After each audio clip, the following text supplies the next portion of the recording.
मैं इतिहास का बहुत इंपॉर्टेंट प्रश्न लेकर आए हैं। ये जो है क्लास 10 का ये तीसरा चैप्टर है जिसका नाम है आपका हिंद चीन में राष्ट्रवाद आंदोलन। इससे हम लोग इंपॉर्टेंट क्वेश्चन को देखने वाले हैं जो कि संभावित है नेक्स्ट ईयर पूछने की। तो चलिए बिना टाइम गवाए हुए हम लोग पहला प्रश्न को देखते हैं क्या बोल रहा है। जैसा कि आपको दिखाई दे रहा है कि हिंद चीन क्षेत्र में कौन कौन से देश आते हैं, कि उस जमाने के जो हिंद चीन में क्या हुआ था, युद्ध हुआ था, आंदोलन हुए थे, उनमें कौन कौन से देश आते थे। तो याद रखिए एक देश आते थे कंबोडिया, एक आता था वियतनाम, तीसरा कौन सा आता था लाओस। यार हाय फ्रेंड, आप लोग कैसे हैं? उम्मीद होगा कि आप लोग बहुत ही अच्छे होंगे और इतिहास का सीरीज बाय सीरीज प्रश्न को देखते आ रहे हैं। ये जो है आपका चैप्टर 3 है हिंद चीन में राष्ट्रवाद आंदोलन से प्रश्न को लिया गया है जो कि बोर्ड के दृष्टि से बहुत इंपॉर्टेंट है। हो सकता है कि नेक्स्ट ईयर आने की पॉसिबिलिटी। तो चलिए बिना टाइम गवाए हुए हम लोग प्रश्न की ओर बढ़ते हैं। पहला प्रश्न है हमारा कि हिंद चीन क्षेत्र में कौन कौन से देश आते हैं। जो हिंद चीन क्षेत्र है उसमें कौन कौन सा देश आते हैं। तो देखिए इसका जो राइट आंसर हो जाएगा वो ऑप्शन आपका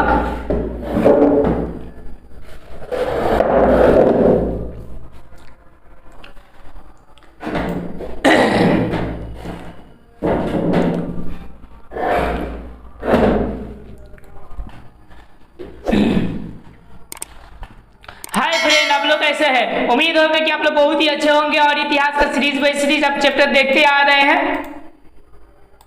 हाय फ्रेंड, आप लोग कैसे? उम्मीद होगा कि आप लोग बहुत ही अच्छे होंगे और सीरीज बाय सीरीज इतिहास का वीडियोस आप देखते आ रहे होंगे जो कि बहुत इंपॉर्टेंट प्रश्न को करा रहा हूं। ये जो इतिहास का वो चैप्टर आपका 3 है हिंद चीन में आंदोलन से। ओके, ये जो है आपका क्लास 10 का है और इसमें आपका बहुत इंपॉर्टेंट प्रश्न को लिया गया है। तो चलिए बिना टाइम गवाए हुए हम लोग पहला प्रश्न को देखते हैं। जैसे कि आपको प्रश्न दिखाई दे रहा है कि हिंद चीन क्षेत्र में कौन कौन से देश आते हैं। जो हिंद चीन क्षेत्र है उसमें कौन कौन से देश आते हैं। तो 3 देश आते हैं। ओके, ये आते हैं कंबोडिया आते हैं, वियतनाम आते हैं और याद रखिए लाओस आते हैं। ओके, अब चलिए 2 नंबर प्रश्न देखते हैं। ये आपका बोर्ड मॉडल है, हो सकता है कि पूछ सकता है आने वाले ईयर में। 2 नंबर बोले कि हिंद चीन में बसने वाले फ्रांसीसी कहे जाते हैं। जो हिंद चीन में जो फ्रांसीसी आकर, जैसे हम लोग के देश में अंग्रेज आकर बसे हुए थे, ओके, और उसी तरह हिंद चीन में कौन बसा हुआ था, फ्रांसीसी ने उसको गुलाम किया था। तो फ्रांसीसी को क्या कहा जाता था, तो उनको कहा जाता था, याद रखिए कोलोन कहा जाता है। क्या कहा जाता था, कोलोन कहा जाता था। अब देखिए ना 3 नंबर बोल रहा है कि हिंद चीन में कोलोन किन्हें कहा जाता है, जो कि 2021 में पूछा, इसी क्वेश्चन को पलट दिया। तो किनको बोला जाता है, जो फ्रांसीसी बसे हुए थे आपके, यूं समझिए कि हिंद चीन में, तो फ्रांसीसी नागरिक को क्या बोला जाता था, तो कोलोन बोला जाता था। यानी 3 का जो राइट आंसर हो जाएगा वो ऑप्शन नंबर कौन सा हो जाएगा, सी हो जाएगा। चलिए हम लोग नेक्स्ट प्रश्न की ओर बढ़ते हैं। देखते हैं क्या बोल रहे हैं कि नरोत्तम सिहानुक कहां का शासक था। जो नरोत्तम सिहानुक था वो कहां का आपका शासन था, तो ये जो था आपका कंबोडिया का शासन था। याद रखिएगा कहां का था, आपका कंबोडिया का। अब देखिए 5 में बोल रहा है कि अंकोर वाट का मंदिर कहां स्थित है। अंकोर वाट का जो मंदिर है आपके, जो बहुत ही फेमस है, ओके, वो कहां है, तो याद रखिए वो कंबोडिया में ही है। ओके, अब चलिए नेक्स्ट प्रश्न को देखते हैं। 6 नंबर मेरा प्रश्न क्या बोल रहा है, जैसे कि दिखाई दे रहा है कि the history of the loss of Vietnam. Okay, Vietnam के लॉस के लेखक कौन है, कि मतलब उनके लेखक कौन थे जो कि उनके बारे में क्या किए थे, विस्तार रूप से लिखे थे। तो ये थे फाई बोई चाउ। देखिए नाम कैसा है, फाई बोई चाउ नाम था। ओके, अब चलिए 7 नंबर प्रश्न को देते हैं। 7 नंबर मेरा प्रश्न क्या बोल रहा है, जैसा कि दिखाई दे रहा है कि हुआ आंदोलन किस प्रवृत्ति का आंदोलन था। जो हुआ जैसे कि हमारे देश में आपका है समन्वय आंदोलन, चंपारण आंदोलन, ठीक उसी तरह आपका हिंद चीन में भी एक हुआ क्या था, आंदोलन था। वो किस प्रकार का आंदोलन था, तो याद रखिए वो एक प्रकार का धार्मिक आंदोलन था। ओके, देखिए 8 में बोले कि माइली गांव का नरसंहार कहां हुआ था। ओके, माइली, देखिए ये बहुत ही बेकार घटना हुआ था जिसमें क्या किया गया था, एक माने यूं समझिए कि वहां के जो यूं समझिए कि कमांडर थे, जो पुलिस थे, इस गांव को पूरा का पूरा घेर लिए। जितने भी पुरुष थे सबको वो मार दिए। ओके, जान से, बच्चे से लेकर मार दिए, और जितने भी औरत थी, बच्ची थी, लोगों के, उन लोगों के साथ में ये लोग क्या किए, बहुत ही गलत व्यवहार किए। ओके, मतलब कि नरसंहार मतलब पूरे के पूरे जो नर थे खत्म कर दिए। लेकिन उसमें एक बुढ़ा बच गया ना, जो कि आकर इस कहानी को बताए। तो वो है कहाँ, माइली गांव। गांव जो है आपका वो है कहाँ, तो ये जो है याद रखिएगा दक्षिण वियतनाम में है। वो कहाँ है, दक्षिण वियतनाम में। 8 का जो राइट आंसर हो जाएगा ऑप्शन नंबर क्या हो जाएगा आपका बी हो जाएगा। चलिए 9 नंबर प्रश्न को देखते हैं। 9 नंबर मेरा प्रश्न क्या बोल रहा है, जैसा कि दिखाई दे रहा है कि लाल खुमेरी सेना किसने बनाई थी। जो लाल खुमेरी सेना था वो किसने बनाया हुआ था। ओके, तो 9 का जो राइट आंसर हो जाएगा ऑप्शन नंबर हो जाएगा सिहानुक बनाए हुए थे। कौन बनाए हुए थे, नरोत्तम सिहानुक। अब ठीक है 10 नंबर बोल रहे कि हो ची मिन्ह का दूसरा नाम क्या था। जो हो ची मिन्ह था उसका दूसरा नाम क्या था, तो ऑप्शन इसमें 10 का right answer option number c Nguyen Ai क्वांग। न्यूंगन आई क्वांग उसका नाम था। चलिए 11 नंबर प्रश्न को देखते हैं। 11 नंबर मेरा क्या बोल रहा है, जैसा कि आपको दिखाई दे रहा है कि वियतमी यानी वियतनाम स्वतंत्रता लीग के संस्थापक कौन थे। ओके, तो इसका जो राइट आंसर हो जाएगा वो कौन थे, तो हो ची मिन्ह थे। यानी समझिए कि 11 का राइट आंसर ऑप्शन नंबर क्या हो जाएगा, ये हो जाएगा। अब चलिए 12 नंबर का बोल रहा है अनामी दल का संस्थापक कौन था। अनामी दल का संस्थापक आपके था कौन। ओके, तो ये जो था वो चीन भी नहीं था, ये था देखिए जॉन यू एन आई। देखिए जो न्यू एन आई था, यानी ऑप्शन नंबर क्या हो जाएगा बी इसका राइट आंसर हो जाएगा। अब चलिए अब हम लोग 13 नंबर प्रश्न को देखते हैं। 13 नंबर क्या बोल रहा है, बोला कि नमक कानून तोड़ने के लिए गांधी जी ने कौन सा स्थान चुना था। मतलब कौन सा स्थान चुना था जिसमें नमक के कानून को तोड़ा जा सके, तो वो जो चुना था या देखेगा डांडी तो चुना था।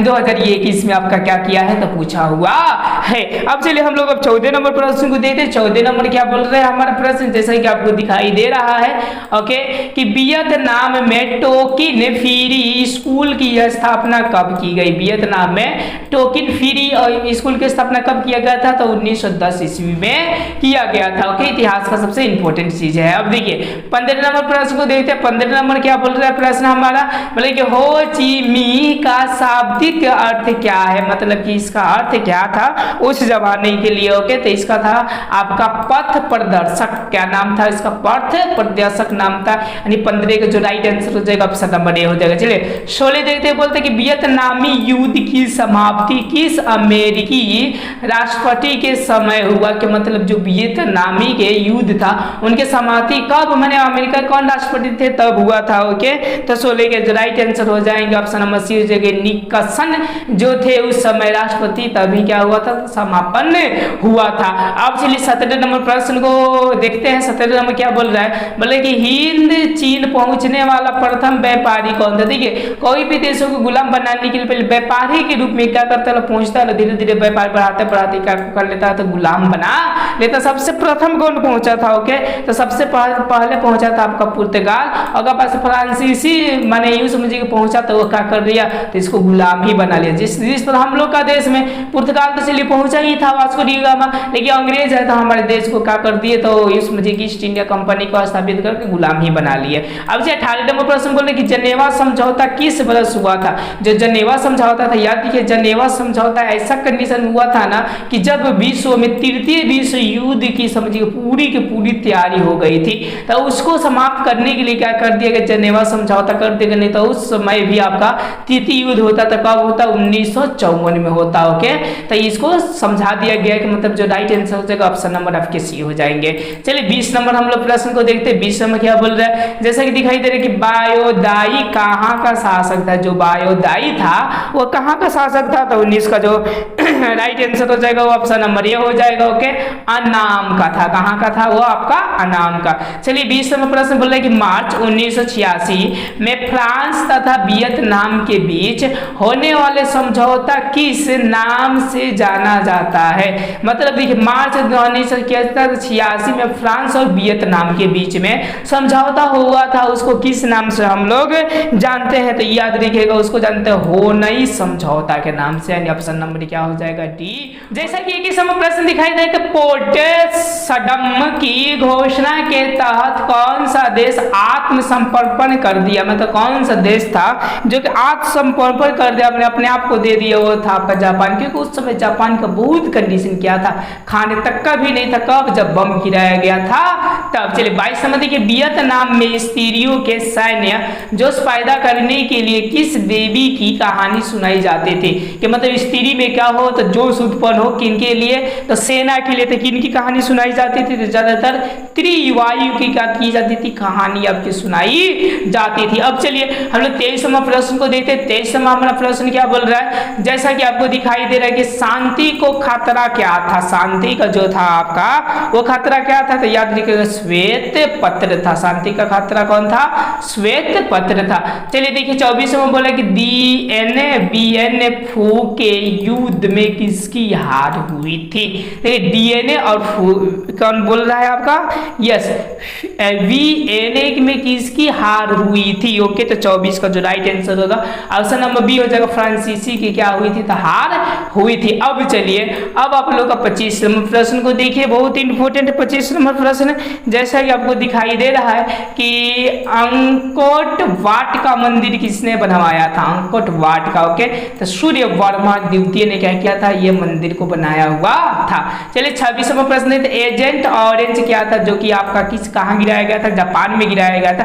एक प्रकार का ये क्या था आपका, तो जहर था एक प्रकार, जैसे गिरा तो सारे लोग झुलूस झुलूस के क्या हो गए, मर गए। ओके, चलिए हम लोग 27वां प्रश्न को देखते हैं, क्या बोल रहा है, बोले कि मेकांक डेल्टा किस वस्तु के उत्पाद के लिए प्रसिद्ध है। जो एकांक डेल्टा है वो किस वस्तु के लिए प्रसिद्ध है, तो 27 का जो right answer option number B हो जाएगा, चावल के लिए। ओके, 28वां देखिए भूल भुलैया मार्ग के नाम से किसे जानते, जो भूल भुलैया मार्ग युद्ध के टाइम में बनाए हुए थे वो बनाए थे आपका हो चीन, इसीलिए हो चीन मीह के नाम से क्या किया जाता था, तो जाना, क्योंकि वहीं से वो लोग आते थे और क्या करते थे, जाते थे। ओके, अब चलिए अब हम लोग 29वां प्रश्न को देखते हैं। 29वां मेरा प्रश्न क्या बोल रहा है, जैसा कि आपको दिखाई दे रहा है कि स्कॉट्स रिवॉल्ट कब हुआ था, स्कॉट रिकॉर्ड आपका कब हुआ था, तो 29 का 29 का आंसर ऑप्शन नंबर है 1868 ईसाई धर्म के प्रचार के विरुद्ध हुआ था। अब चलिए 30वां प्रश्न को देखते हैं। 30वां हमारा प्रश्न क्या बोल रहे कि वियतनाम कम्युनिस्ट पार्टी के संस्थापक कौन थे, जो वियतनाम था उसके कम्युनिस्ट पार्टी का संस्थापक कौन था, तो हो ची मिन्ह था। कौन था, हो ची मिन्ह था। ओके, अब चलिए 21वां प्रश्न को देखते हैं। 21वां मेरा प्रश्न क्या बोल रहा है, जैसा कि दिखाई दे रहा है कि हिंद चीन में बसने वाले प्रथम फ्रांसीसी को क्या कहते, जो प्रथम बसा हुआ था। ओके, उसको हम लोग क्या कहते, तो बताए अभी कि क्लोन उसको वर्ड दिया गया था। अब देखिए रॉबर्ट ओवेन कहाँ का निवासी था, तो आपको बता दिया गया था ब्रिटेन का था। ओके, कंबोडिया की राजधानी कहाँ है, जो कंबोडिया है उसकी राजधानी कहाँ है, तो याद रखिएगा नोम पेन। क्या ना कहाँ है, तो नोम पेन है। इस तरह इस पाठ का क्या होता है, VVI ऑब्जेक्टिव क्वेश्चन समाप्त होता है। उसके बाद 4 पे पढ़ेंगे लोग भारत में राष्ट्रवाद से संबंधित को प्रश्न को, तो देखना ना भूले।